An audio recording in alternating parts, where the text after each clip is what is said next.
Brad, you know how Nationwide is more than an insurance company? Yeah, they're one of America's largest financial services companies. We get that in a song like business, life, retirement. Or Nationwide's there to protect. I'm kind of the jingle guy. Not sure I agree with that. Well, I'm not sure I like your hat.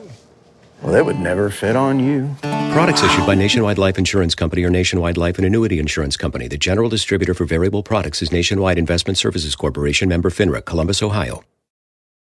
When it comes to quality sleep, Ashley has you covered with top mattress brands at winning prices and with special financing options available. You can snooze now and pay later. Plus, your mattress purchase helps give the gift of better sleep to children in need and U.S. Special Operations Forces. Visit your local Ashley store or shop online today and make every snooze count. Financing is subject to credit approval. See store or ashley.com for details.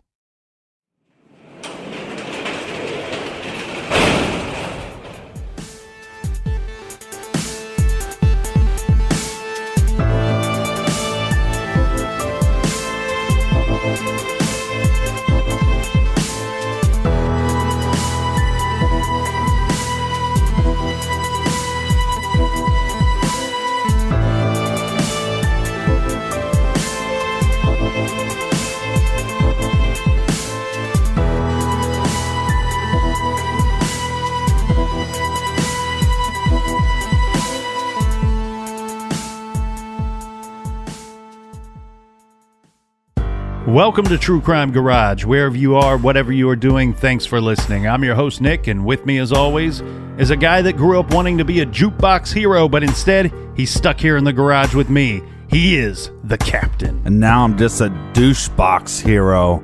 It's good to be seen, and it's good to see you. Thanks for listening. Thanks for telling a friend.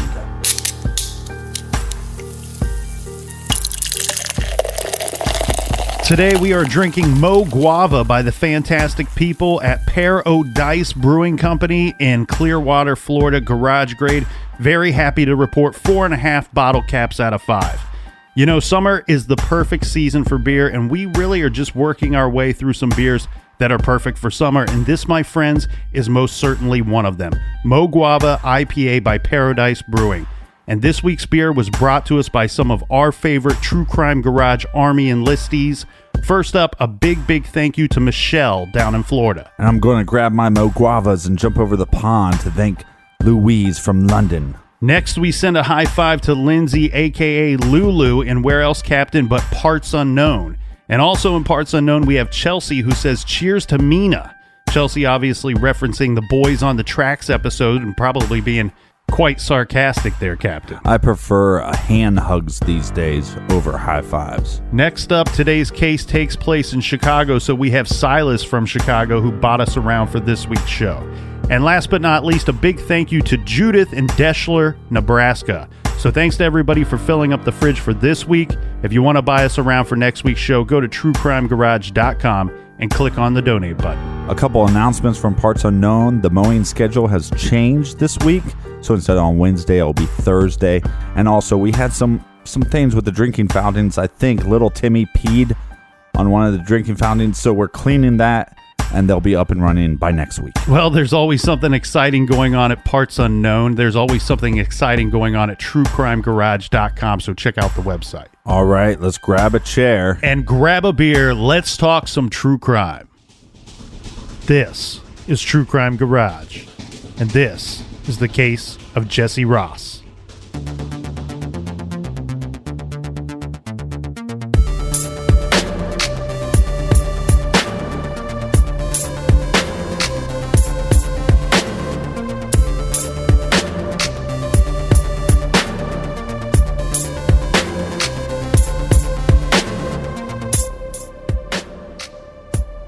Each year, hundreds of thousands of people are reported missing in the United States. Many of them are adults. Almost all of the cases are quickly cleared. The person is located, everything is fine, they are safe, and all of the prayers have been answered. Sometimes, this is not the case. And sometimes, we are left looking. The family members and the loved ones, don't stop looking. They don't stop asking where, why, and how. This is one of those stories. November 2006, 19-year-old University of Missouri Kansas City student Jesse Ross is participating in a university field trip. He, along with 13 other university students and a faculty sponsor, drove over 500 miles to Chicago, Illinois for a Model United Nations conference. This event drew more than 1,000 college students from all over the country. On Monday, November 20th, Jesse phoned his mother just to let her know that he was having a blast and really enjoying his time at the Model UN conference. He promised to call again the next day when he and the other students and their sponsor loaded up the vans for their return drive home. November 20th was to be the final day of the conference, and it was going to be a busy one. The Four Points Sheraton Hotel, located in downtown Chicago, hosted the event. To celebrate the final day, there were parties throughout the hotel and a dance for the students. After the dance, there was a mock emergency meeting called about 1 a.m. By now, it's very early Tuesday morning, November 21st. Around 2:30 a.m., this is about 12 hours after Jesse last called his mother, he got up from his chair and walked out of the meeting room for a 30-minute break. A surveillance camera in the hotel lobby caught the image of the red-haired Jesse, clad in a white t-shirt, jeans, and a green warm-up jacket, walking toward the hotel's main doors. This was the last trace ever of 19-year-old Jesse Ross. The 10-minute walk back to the Sheraton Chicago Hotel and Towers, where Jesse and the group was staying, was well lit, heavily traveled, and covered by outdoor security cameras. None of them recorded Jesse. Chicago police have found no evidence that he was a victim of foul play. There has been no activity on Jesse's credit cards or his cell phone since he disappeared into the Chicago night. With no explanations, with no evidence, is it possible 19-year-old Jesse Ross vanished into thin air? Jesse Ross is a Caucasian man. He would have turned 30 years old earlier this year. He is 5 foot 10 inches tall and weighs approximately 140 pounds. He has red or auburn hair color, which he kept cut short. Jesse has blue eyes and wore glasses. He has freckles. Jesse was last seen wearing a white t-shirt, green warm-up jacket, blue jeans, and black tennis shoes. If you have any information, or if you have seen Jesse Ross, please call the Chicago Police Department. This is True Crime Garage. And this is the case of Jesse Ross.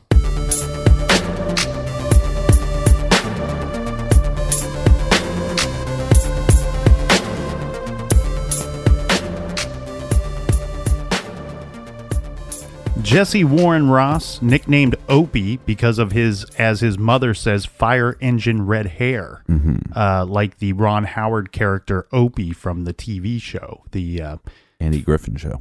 Famous Andy Griffin Show, yes. Jesse was born on February 18th, 1987. He grew up in your typical household, you know, mom, dad, and a brother. As a young dude, Jesse loved to play all kinds of sports. He was a big Kansas City Chiefs fan, a big KU basketball fan. In high school, Jesse worked at a movie theater.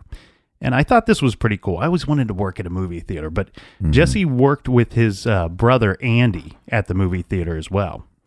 Jesse became involved with a local band called Dead Giveaway. He would help the band with many different things. Some of these things were organizing concerts and booking gigs for them. So more of a manager type thing, not just a street team member. Yeah, so you and I are used to this, and you more than I am. But, back in the day, you'd have people that would help out your band. They were friends of the band. You know, they might offer to be like a crew member and help carry things and load vans, or pass out flyers and go to area places and pass out flyers to advertise your concerts.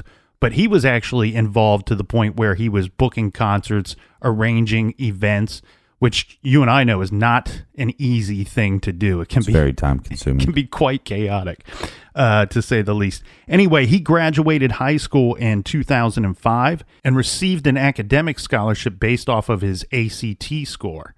After high school, Jesse attended UMKC, University of Missouri, Kansas City, majoring in communications with a minor in politics. He skipped that computer course that's so famous here on our show. You gotta make sure you sign up early. He probably couldn't get signed up early enough to get a seat in the computer class. In 2005, he went to Chicago to the mock UN convention. Afterward, Jesse became an intern at 95.7 The Vibe, a popular Kansas City radio station.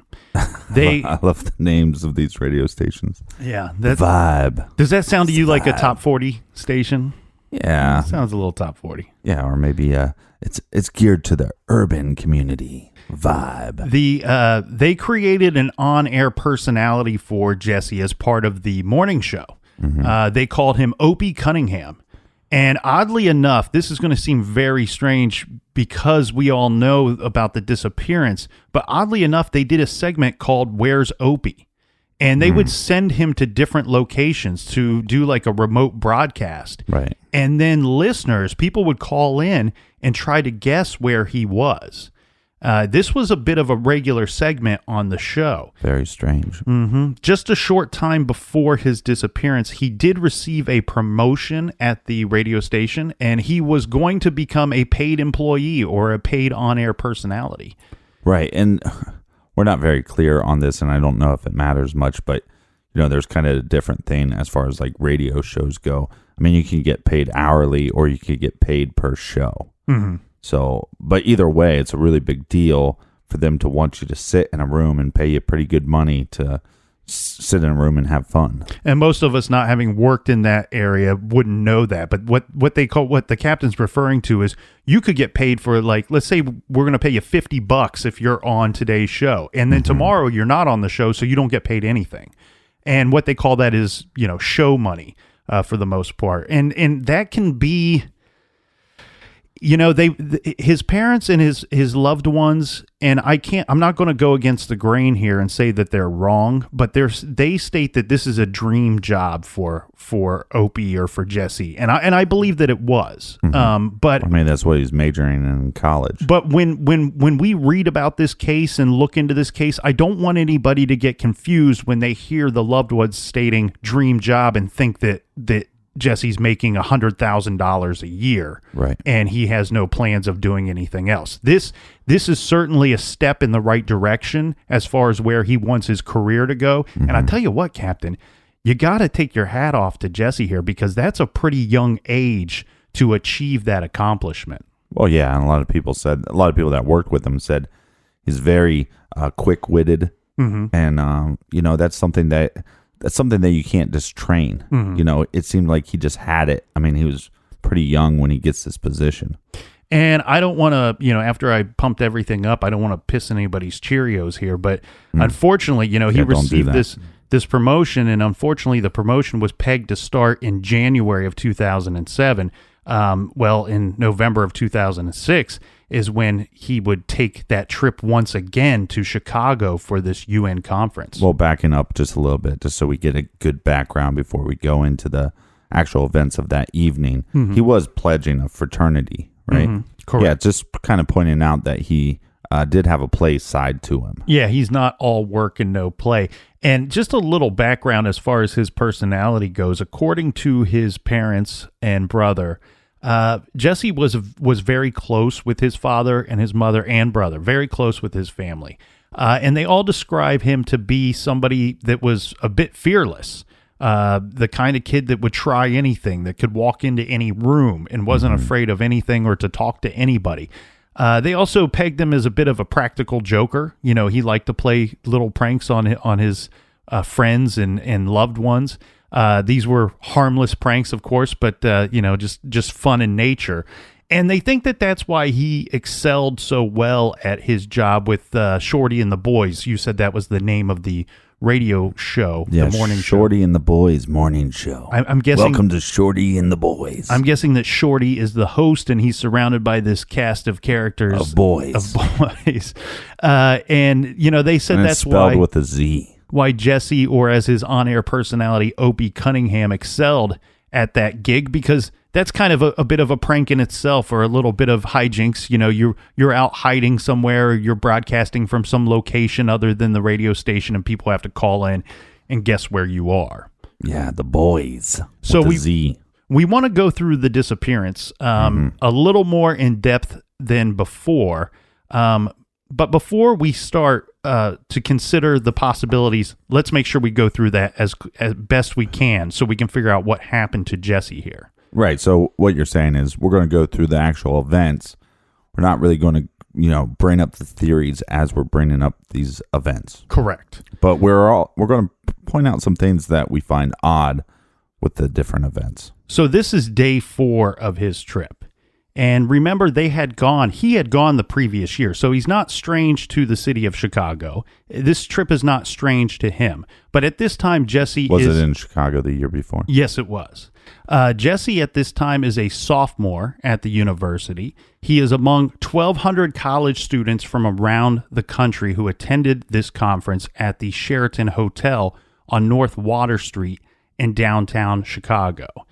He disappeared on the final day of the conference, and by the time the police were alerted, most of the students were on their way back home. Now, Donald Ross, this is Jesse's father, he recalls dropping off his son at school before dawn the day that he left for the conference. He recalls Jesse talking with friends in the parking lot as he drove away, and of course now he wishes he would have stopped for one last goodbye with his son.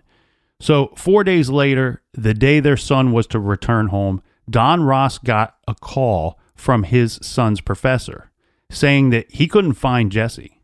Now, Derek Moorhead was the professor who had called Jesse's father. He was in his first year as a political science professor at UMKC, and it was his first time chaperoning the conference. Jesse Ross was one of 14 UMKC students on the trip, and Moorhead recalls that during the drive, they listened to Jesse's CDs on the way there. Jesse had told his professor that he wanted to deliver some of these CDs to Chicago radio stations, hoping it might lead to some kind of career breakthrough. On their last night in Chicago, Moorhead said that Jesse and a friend from school, Ralph Parker, attended a dance hosted by the conference organizers and a party in a hotel room where alcohol was served. They got called to a late-night meeting at the Model UN's Security Council. Parker later told Moorhead and police, according to reports, that Jesse had left the meeting room after 2 a.m., probably closer to 2:30 a.m. Parker confirmed that Ross had been drinking, but said that he did not appear to be intoxicated. Now, no hotel security footage showed Ross leaving the hotel, though a security camera had caught him entering the building earlier that evening. Other students told Moorhead that Jesse could have left through a staff door that the conference goers had used, but out of range of these security cameras. Well, they had surveillance of him coming into the conference or to this emergency meeting, but they also have footage of him leaving as well. There's footage of him in that corridor. Yeah, not actually leaving the hotel building itself, but standing or moving in the direction of the exits. Right. Moorhead said that Parker told him that he had assumed that Ross had returned to the hotel. Remember, we said that Ross left this meeting. Now, Parker's a part of this meeting as well. He says that Jesse gets up at around 2:30 and leaves the meeting, assuming he's going back to their hotel room. Parker shares the room with him. Parker didn't realize that Ross wasn't in bed until the following morning. Yeah, I believe his claim was that there was some stuff on the bed. So he kind of assumes that was Jesse, and he just went to bed. Now, at first sight, Captain, this seems a little strange, right? Because you're like, how does this guy go to Chicago with this other guy, share a hotel room with him, and not notice that the guy's not in his bed when he gets back at the place? Well, I mean, again, it depends on if he turns on the light or not. I think you're exactly right, because the thing here is you got a couple different kinds of people in this world. There's one kind of person that will share a room with somebody, and no matter how late it is, how dark it is outside, even if the person is in a dead sleep, the person will open up the hotel room door, turn on all the lights, turn on the TV, use the restroom, and then go to bed 10 minutes later, disturbing the other person. Then you have other people that are very, cat-like. They're and considerate of the person that they're sharing the room with. And they'll come in. Cats are not considerate of anybody. Well, I meant cat-like as being quiet. Right. We're going to tiptoe around and we're going to go in and we're going to make sure we don't wake up our friend because he's sleeping. He came back here for a reason, and that was to sleep. We have to get up and leave in the morning tomorrow. I want to make sure that, I don't disturb him. Treat him the way I would want to be treated. So I don't find this to be, crazy that he didn't notice that his friend was not in the bed or in the hotel room that night. Well, and I wonder what his level of intoxication was. So, or how dogged tired was he by this point, by the time he came back from this emergency meeting? Well, a couple things. One, so I'm guessing that the dance was a sponsored event. Yes. Then my other question would be were the hotel parties a sponsored event as well, or were they just student-based parties? I can't say for 100% either way, but here's my gut feeling. Everything that I read sounds like the dance was a planned, sponsored event. As far as the hotel room parties, that sounds to me like something that the kids and the college kids created and came up with on their own. It only seems natural. You get 1,200 college kids from all over the country going to Chicago, a big city. There's going to be hotel parties, whether there's a sponsored dance or anything at all. And there's 1,200 kids, but how many of these kids are 18 and 19 years old? And I'm not saying that underage drinking doesn't happen, but you have to have somebody that, supplies the booze or the liquor. The thing here is, Captain, do you want to talk about this meeting a little bit? Because at first glance, when you scratch the surface here, you're like, what are these? I understand he's an adult. He's 19 years old. But what are these kids doing having a meeting? Who organizes this thing where they decided that we're going to have some kind of meeting at 2 a.m? Yeah, well, back in the 40s and 50s and 60s, maybe you'd say a 18, 19-year-old was adult. But let's not say that now. I mean, it's just a different time. I mean, these are still kids. And they're putting them in a meeting so late at night. And again, where the conferences are, where the meetings are not actually connected to their hotel room. Right. So we got to walk about 10 minutes. And then this is Chicago, murder capital of the world, right? Yeah. I don't know if the world, but it's certainly it's in the conversation. So the meeting itself was, as it was described to me, was technically, they say it's an emergency meeting that was called. This was actually a planned event. This was something that the students that were asked to go to this thing were aware of it in advance. Most reports will tell you that the meeting started at 2 a.m. and then they took a 30-minute break around 2:30 a.m. I don't find that to be accurate. According to Jesse's mother, the meeting started around 1 a.m., which would make a little more sense. You shouldn't have a half hour into a meeting need a half hour break. So around 1 a.m., this meeting... Well, that's how I run things. This meeting that was... 30 minutes work, 30-minute coffee break, 30-minute work, 30-minute coffee break. This meeting that was planned... They're gonna work on whatever project, this emergency meeting For a fake UN meeting for an hour and a half, and then they're gonna have a half hour break. And one conversation. Yeah, but it's weird here too because they keep on talking about this 30-minute break, but it seems like everybody left once they had the break, anyways. There's 30 students in this meeting. Now, you and I wondered, well, what time was this meeting going to be over with? What time were you going to send these kids home and back to their hotel rooms? It could have been, we really have no idea. But the only thing I could come up with, because it seems like if you're going to take a 30-minute break, that you have an additional hour and a half of stuff to do once you get back from this break. Right, and so this is on the Monday, and there's a bunch of questions here, and there's going to be a bunch of blurry stuff here, and one of the reasons for that is This meeting this emergency meeting was taking place basically on that Tuesday, right? Yeah. The day that they're going to leave. Well, they didn't really notice that Opie was missing until 3 p.m. 5 p.m., something like that. And so by then we got 1,200 students. Most of them have already left and on their way back home, back to their university. So the amount of people that the Chicago PD could actually question wasn't all that great. Well, let's go through that real fast. Okay, so the way that this goes down here is that Parker returns to the hotel room. We don't have a time for that. But whatever time he returns to the hotel room, he assumes that Jesse Ross is in the bed next to his bed in the hotel room. He realizes in the morning that Jesse was not in that bed. It was a pile of clothes that must have confused him. Mm-hmm. He does report this to Moorhead, who is the sponsor. He's the chaperone.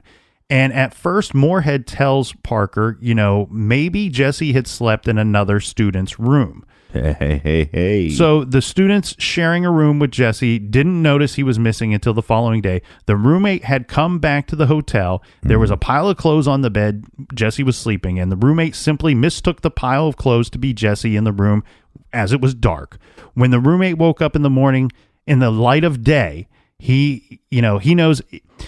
Well, here's the other thing too about college campuses, and like a lot of college students have spent time in dorms, and it's a whole different environment. The way you have to deal with your roommate, you're so close, and you kind of have to like not really pay attention to what they're doing all the time. Mm-hmm. I mean, like they could have a girlfriend over, and you just kind of have to act like you don't notice anything. Well, you got to give each other a little space. Right. Everybody's trying to live. I'm just saying, as far as the college mindset, if these guys have shared dorm rooms before, this wouldn't be out of the spectrum that this guy didn't really notice that he wasn't there the night before. So we have Moorhead thinking that Jesse may have crashed at another student's room. We have his roommate, Parker. He actually believes that there's a possibility that Jesse got up early that morning and left and went somewhere else. Yeah. He has no evidence of this other than, again, he thinks he saw Jesse sleeping in the bed the night before. One thing that is widely reported is that when Jesse failed to return to the room that day, mind you, this is the day that they're leaving to go home, that his roommate, this guy Parker, he packs up Jesse's suitcase. So in most cases, according to the roommate, it's reported that Jesse doesn't come home the night before. He doesn't mention that Jesse's missing. And then all of a sudden, when it comes time to leave with the rest of the group, he decides that it's in everybody's best interest to just willy-nilly pack up Jesse Ross's luggage and bring it down to the van. And then he informs the chaperone that Jesse's missing. But Captain, we know that that's not the case, right? I mean, yeah, the case is that the chaperone helped him pack it up. Yeah, and it was the chaperone's decision to pack up Jesse's items when it came time to leave. I think it's just a little irresponsible on the reporting angle on it, because to me, that makes Parker seem like a shady character. It seems it would make him prime suspect for me. Yeah, well, I think a lot of times when somebody goes missing, a lot of people don't want it to just to be an accident. Mm-hmm. They actually want some kind of weird, nefarious thing to be happening. Mm-hmm. So what actually happened was at the request of the chaperone, with the assistance of the chaperone, the two guys together packed up Jesse's belongings. It was then that Moorhead, the chaperone, he alerted the conference organizers that the student was missing. And he asked them to ask around to see if any of the students had seen Jesse. When they still couldn't find him, they called the hotel security. And that's when he knew that things weren't going well, the chaperone said. At 4 p.m., he walked to the nearest police station and he filed a report. Then he called Donald Ross and he said to him, "Sir, I cannot find your son." Let's get right back into this after this quick beer break.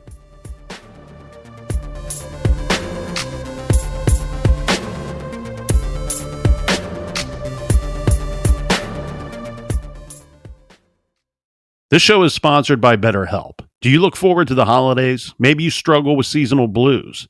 This time of year can be a lot, and it's natural to feel some sadness or even anxiety about it. But adding something new and positive to your life can counteract some of those feelings. Therapy can be a bright spot, something to look forward to make you feel grounded, and to give you the tools to manage everything going on. If you're thinking of starting therapy, give BetterHelp a try. It's entirely online, designed to be convenient, flexible, and suited to your schedule. Just fill out a brief questionnaire to get matched with a licensed therapist and switch therapists at any time for no additional charge. Find your bright spot this season with BetterHelp. Visit betterhelp.com/garage today to get 10% off your first month. That's BetterHelp, HELP.com/garage. Hey, Brad, you know how Nationwide is more than an insurance company? Yeah, they're one of America's largest financial services companies. We get that in a song like business, life, retirement. Or Nationwide's there to protect. I'm kind of the jingle guy. Not sure I agree with that. Well, I'm not sure I like your hat. Well, it would never fit on you. Products issued by Nationwide Life Insurance Company or Nationwide Life and Annuity Insurance Company. The general distributor for variable products is Nationwide Investment Services Corporation, member FINRA, Columbus, Ohio. Dreaming of overseas adventures or connecting more deeply with family from afar? Rosetta Stone bridges the language gap. I've tried others, but Rosetta Stone's immersive lessons and voice feedback technology are game changers. Dive into 25 languages by learning intuitively, just like when you were a kid. And here's the holiday sparkle. Grab a lifetime membership now and save 50%. Gift yourself the world. Head to rosettastone.com now and save 50%.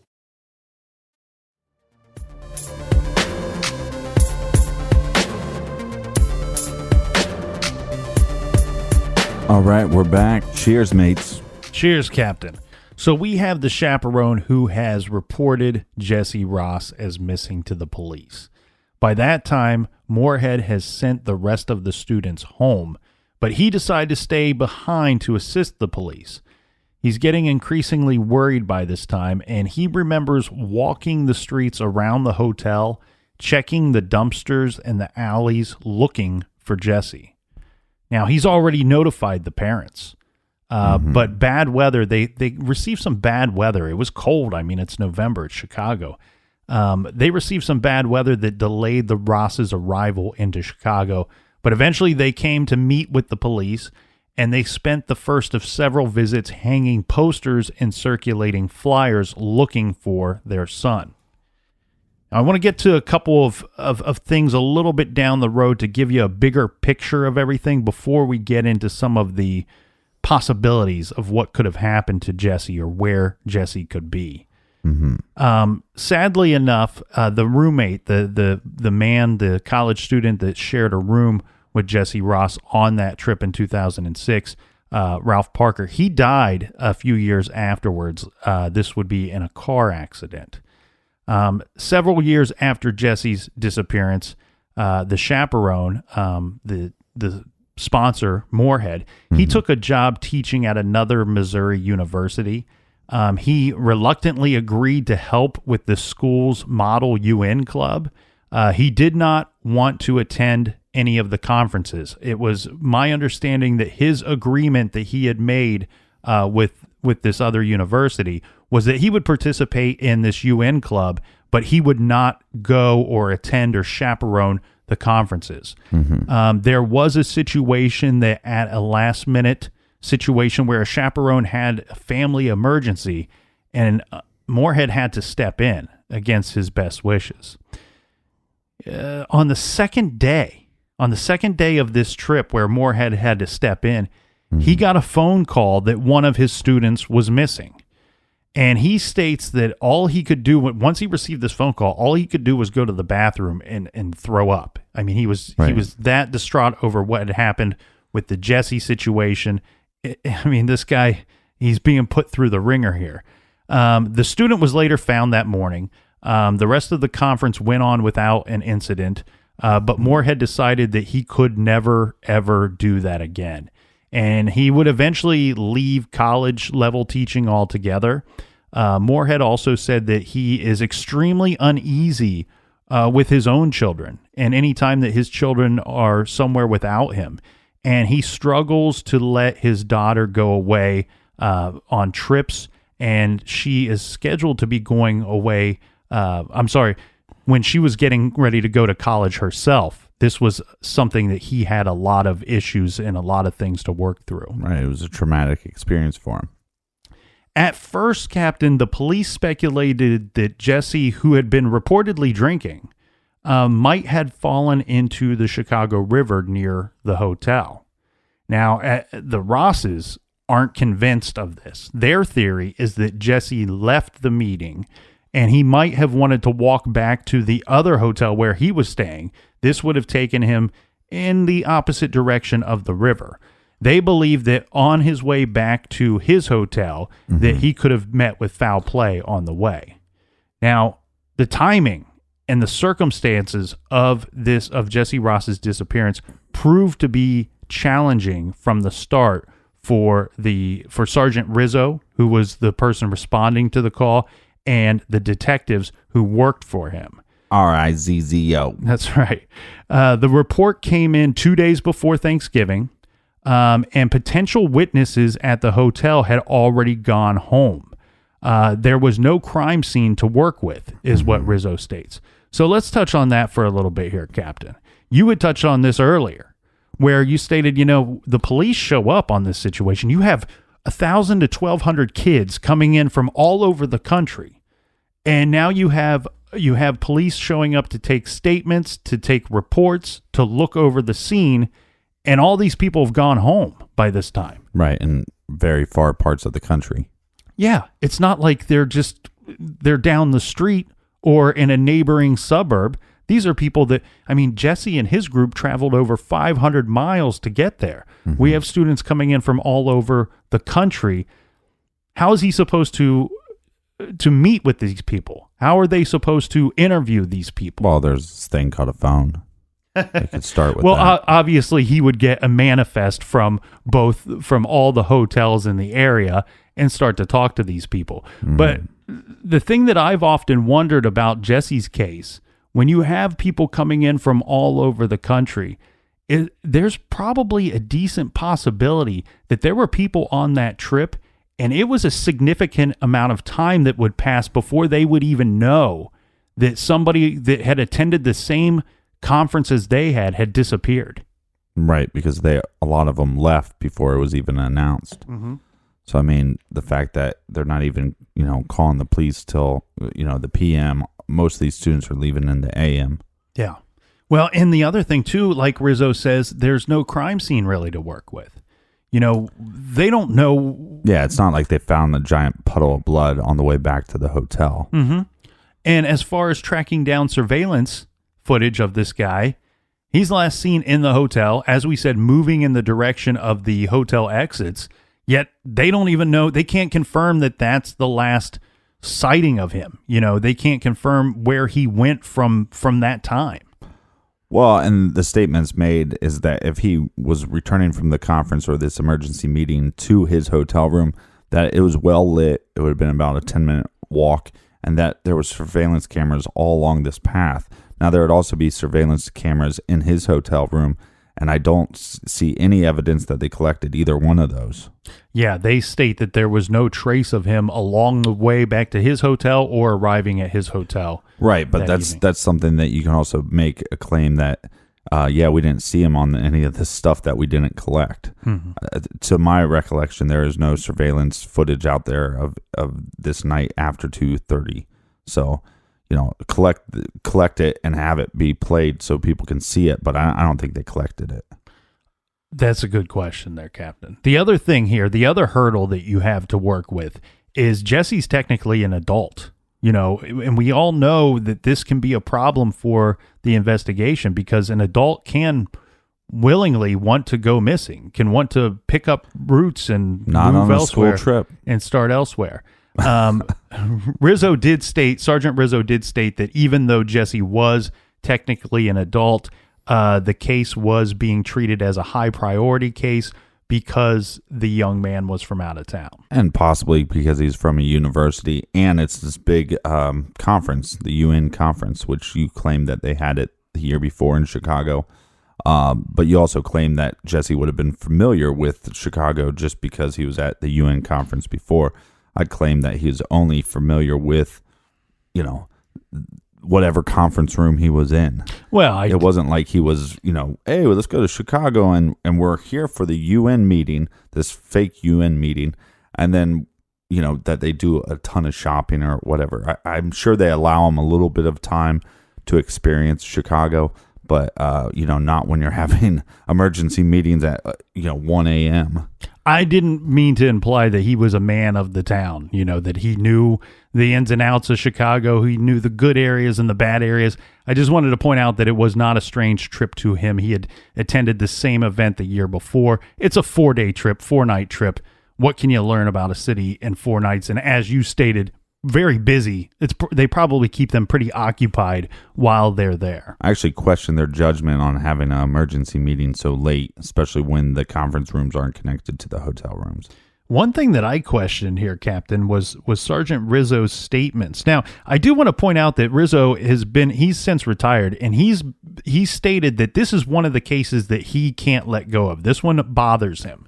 This really bothers him that a college student came to his city and was unable to return home to his family. Yeah, but does that bother him, or is that just what he's telling the public?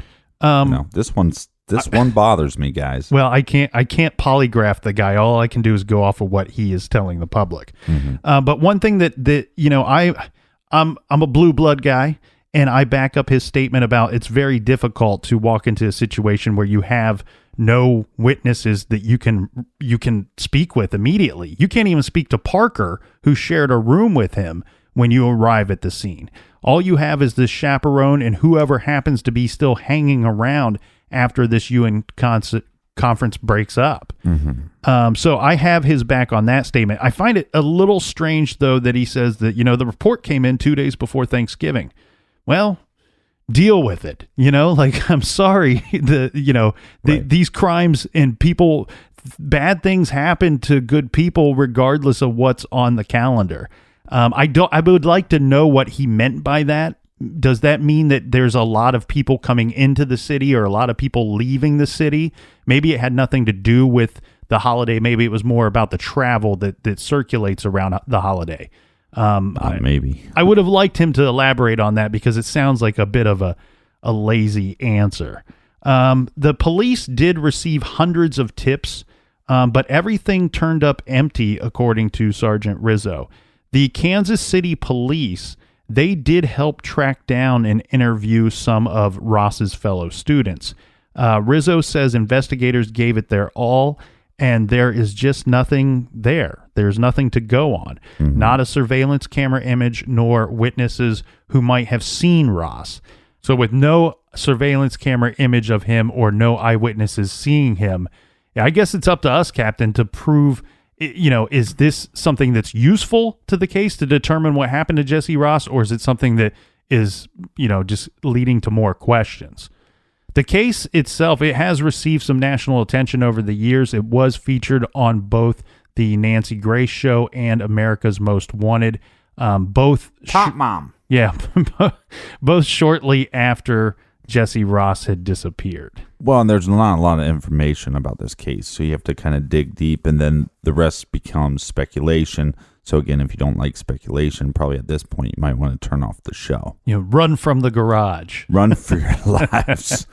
I got a whole can of gasoline and speculation. I'm lighting this motherfucker on fire. All right. So, as we said, the case has received some national attention, and that has brought along with it a lot of people looking into this case and a lot of people coming up with their own theories about what has happened to Jesse Ross and why we can't find him. Captain, should we list out those theories before we dive into each one of them? Sure. So the theories are this. These are the possibilities are suicide, or that Jesse simply walked away to start a new life somewhere. The police theory that we had talked about was that Jesse had fallen into the river. Mm-hmm. The parents' theory was that possibly he had attempted to return to his hotel and was met with foul play. There's also some talk that he may have wanted to go elsewhere. that maybe he wanted to go downtown Chicago for some reason, but this would have resulted in foul play as well. There's the possibility that there was a hotel room incident or accident, and this would be at the hotel room the hotel that was hosting the conference itself, not where he was staying. And then there's always the question and always the thought of possible foul play from someone in the group that he was traveling with, or someone in this model UN group conference, someone attending from another city or state. All right, so the first theory that you brought up was suicide, so maybe we should start there. Mm-hmm. Well, with this theory, so that he would have gone on this trip with a group of friends or college, people that peers, and decided to commit suicide while on the trip. It just feels wrong, right, Captain? It feels wrong. We have the parents stating that... Well, a lot of suicides are not planned, so it's not like you have to plan it out 3 days in advance. So it's still a possibility. Of course it's a possibility. Everything's a possibility at this point. We have no idea what happened to the poor young man. His parents stating that, he had just received a promotion, something that they believed he was eager about, something that he was working hard toward. Mm-hmm. This seems to be a good thing, right, Captain? It also seems to be a good thing that he was on this trip. He's attending for the second time, probably something that he enjoyed doing. He's a young man in college. He's got his whole life ahead of him. And I know in the grand scheme of things, that doesn't mean anything, right? I mean, because... Yeah, I mean, this is a tough situation anyways, because, look at, the singer of Linkin Park. One of the things that they keep bringing up is the fact that he bought the house that he hung himself in his house, and he bought his house that he hung himself in 2 months earlier. Mm-hmm. And it's supposed to be this family home, and it's away from everything. And so this is some kind of evidence of somebody making plans for his life and making plans for the future. But this is not how normal suicides work anyways. Again, like I said, there's not a lot of planning. So I think you have to look at what was happening before with Jesse, and if there was any signs. One of the things that I thought was really interesting when I was actually talking to a cop about this, he said that, one of the weirdest things he finds is a lot of the suicides that they have to investigate. They find out that the male victims will have their hair cut that day. So, kind of showing a sign that some of this is just a split-second decision. But in this case, I don't think Jesse, whether or not he's getting a promotion, whether or not he's doing good in school, I don't think he had much of a sign of any depression, or at least talking about this with his family or friends. And I know a lot of people with depression that never bring this up to their family members at all. But again, there's no evidence of this beforehand. Well, on the flip side of that coin, it's often been stated with people that commit suicide that it's not uncommon to see women do their hair in a special way, put on a nice outfit, do their makeup. And maybe with the men thing, getting their hair cut that day, that it is, on the flip side, could be a sign of some form of planning. Because, they say that ladies tend to want to make sure that they look a certain way after they pass, that when they're discovered, that they're remembered with a certain image. Right. The thing with the suicide, though, Captain, here is, where is he? You would think that you would think that you would find him. You would find his body. Right. If we knew where he's at. Right. We have these 2 episodes, but no, it's the weirdest thing as far as missing person reports. Anytime people want to speculate, you have to bring up the possibility of suicide, but it never makes any sense to me, because you like you said, you'd find the body. Yeah. Somebody doesn't die and then go bury themselves, unless he jumped off a bridge into the river. Right. Which, and that is a real possibility. It's a possibility. Because we're talking about this river, which goes through the city and then shoots back out into Lake Michigan. Mm-hmm. This would have been cold. The temperature that night was anywhere from 29 degrees to 44 degrees, roughly 7 to 13 miles an hour wind. So this guy jumping into water, but again, his family, look, a lot of times too, I mean, family and friends will say, well, I didn't see this coming. But again, I don't know if something snapped.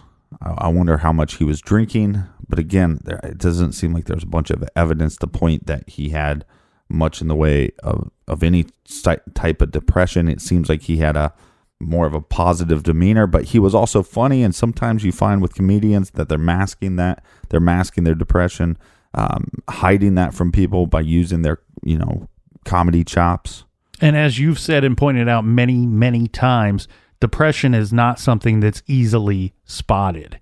My gut tells me no. And you mentioned the river. So I will say outside of the possibility of jumping in the river, then I think with the suicide, my biggest question would be, where is he? We would have found him, I believe, by this point, if that is what in fact happened. Yeah, so basically on that theory, I think both of our guts are saying, hey, this is probably not most likely. Yeah, if you were to create a scale of likely to most unlikely, I would put that more towards the unlikely side, probably on the very far end of the unlikely side.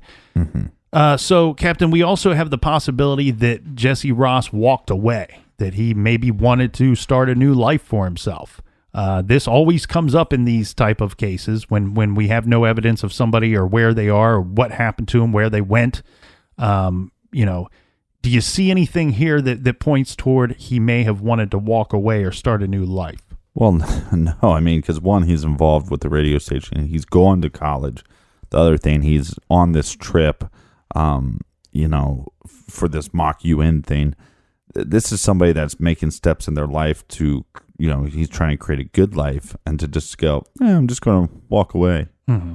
He does seem pretty career-oriented with long-term goals and setting things up in the right steps and putting everything into its place to get him to the point where he can reach some of those goals. And as you said earlier, there's a short-term goal. He was pledging for a fraternity. Mm-hmm. And this sounds like something, giving his personality, a very outgoing person, a person that was described as fearless, somebody, a bit of a prankster. He's social. Yeah, it seems like something he would really be looking forward to. There was a couple things that I did find a little strange that I wanted to dive into regarding the possibility, did he walk away? Mm-hmm. Well, one thing that his mother had talked about his personality and about some of his hopes and wishes was he did mention to his mother and to his father from time to time that he was hoping to that there would be something that would take him out of Kansas City, that something that would, some big reason for him to move at some point. Right, but you go to the UN trip, you fall in love with Chicago, and you come back home and you go, hey, parents, I'm moving to Chicago. Well, and the other thing here is we have the situation with the CDs. We have the chaperone saying, well, he created these mixes and these CDs for us to listen to on our way to the trip. And he said that he was hoping if he had enough time during this trip that he would go to some Chicago radio stations and give them some of his work that he had done. Maybe it could lead to some kind of breakthrough in his career. But like you said, Captain, that's your motive to go downtown, but that's not your motive to walk away from your life. Right, exactly. It would be strange for someone to go missing, to want to start a career in a new life in the city that they went missing from. I understand that Chicago is a big city, but however, like you said, that's when you call mom and dad or you go back home and you tie up loose ends and you say, Mom, Dad, I did it. I got that. I got this cool job in Chicago, and I'm really looking forward to taking it. So I think the thing here is, the famous thing, wanting something to take him from the city. He's close to his parents. He's obviously close to his brother. This doesn't seem to me this seems like things that he would want to share with his family. He called his mother on his own. Yeah. That's a sign of something. I couldn't tell you the last time I called my mother. Well, and I think he called her, daily while he was there. That's going a little too far. No, but just checking in, saying, "Hey, Mom, this trip is awesome." And maybe he's checking in more for them than himself. You know what I mean? One of those things where it's like, she's going to be a little worried. So, because it's not very clear if he lives on campus or not. Right.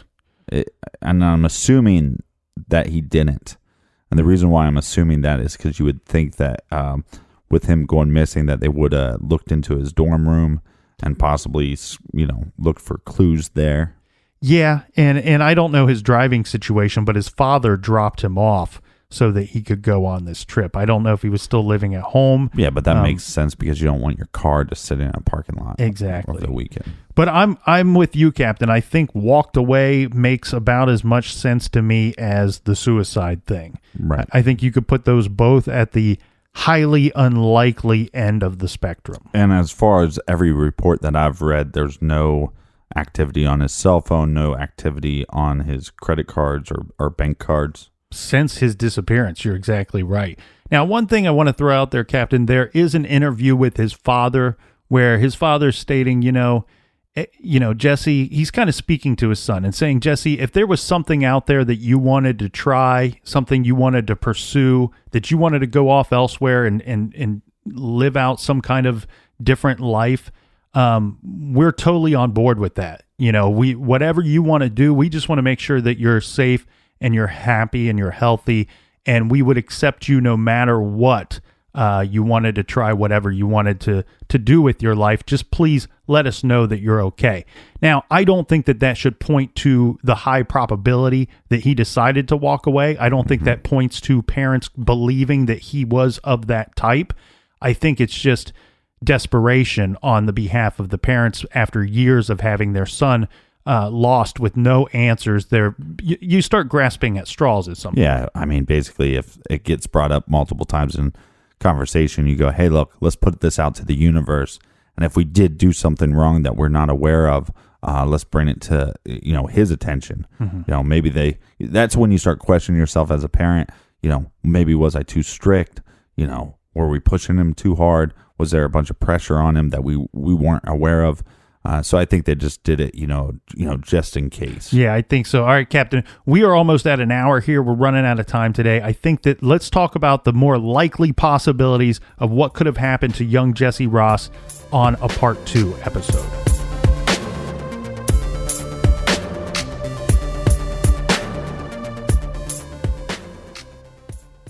So until then, check us out on Instagram, Facebook, or Twitter at True Crime Garage. And don't forget, you can check us out on Untapped as well. Cheers to you, Colonel. And to everybody out there all over the world, be good, be kind, and don't litter.